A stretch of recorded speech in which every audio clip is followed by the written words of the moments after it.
4,11,000च्या बनावट नोटांसह 4 तरुण अटकेत. गुजरात कनेक्शन उघड. धुळे जिल्ह्यातील शिरपूर तालुक्यात शिरपूर खालचे गाव बौद्धवाडा येथे पोलिसांनी तब्बल 4,11,500 रुपयांच्या बनावट नोटा जप्त केल्या आहेत. या प्रकरणी 4 तरुणांना अटक करण्यात आली असून चौकशीत गुजरात आणि मनमाड कनेक्शन उघड झाले आहे. शिरपूर शहर पोलिसांनी संशयित हालचालींवरून ट्रिपल सीट दुचाकीवर फिरणाऱ्या तिघांना अडवून झडती घेतली असता मोठ्या प्रमाणात हुबेहूब बनावट नोटा सापडल्या. अटक करण्यात आलेल्यांमध्ये पुंडलिक उर्फ समाधान नथा पदमोर, पिरन सुभाष मोरे आणि रंगमल रतिलाल जाधव यांचा समावेश आहे.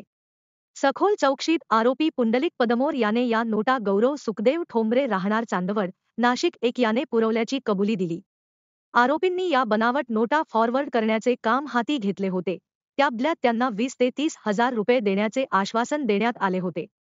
पोलिसांनी तातडीने गौरव ठोंबरेलाही अटक केली असून या बनावट नोटांचे धागेदोरे गुजरातमधील भुजपर्यंत पोहोचल्याचे स्पष्ट झाले आहे.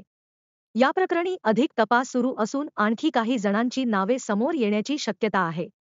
या घटनेमुळे परिसरात मोठी खळबळ उडाली असून बनावट नोटा बाजारात येण्याची शक्यता लक्षात घेता नागरिकांनी सावध राहावे, असे आवाहन पोलिसांनी केले आहे. बाजारात संशयास्पद नोटा आढळल्यास तातडीने पोलिसांशी संपर्क साधावा, असेही सांगण्यात आले आहे.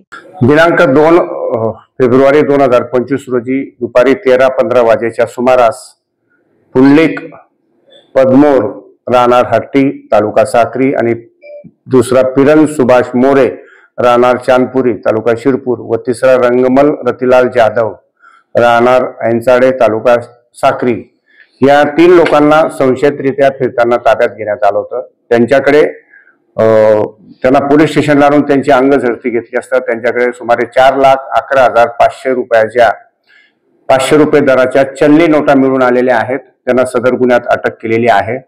त्यांना सदरच्या नोटा ह्या गौरव ठोंबरे राहणार चांदवड याने दिल्याचे त्यांनी तपासात सांगितलं. त्यावरून त्या ठोंबरेला देखील अटक करण्यात आलेली आहे. आज त्याला मान्य न्यायालयात हजर करीत आहोत. जे आधी 3 आरोपी अटक आहेत त्यांची उद्यापर्यंत पोलीस कस्टडी रिमांड घेण्यात आलेली आहे. आज ठोंबरेला मान्य न्यायालयात हजर करीत आहोत आणि त्याची देखील पोलीस कस्टडी घेऊन सदर गुन्ह्याचा सखोल तपास करीत आहोत. सदर गुन्ह्याचा तपास API हेमंत पाटील साहेब करीत आहेत. नाही, आरोपींची पार्श्वभूमी नाही आहे, पण सखोल तपास चालू आहे.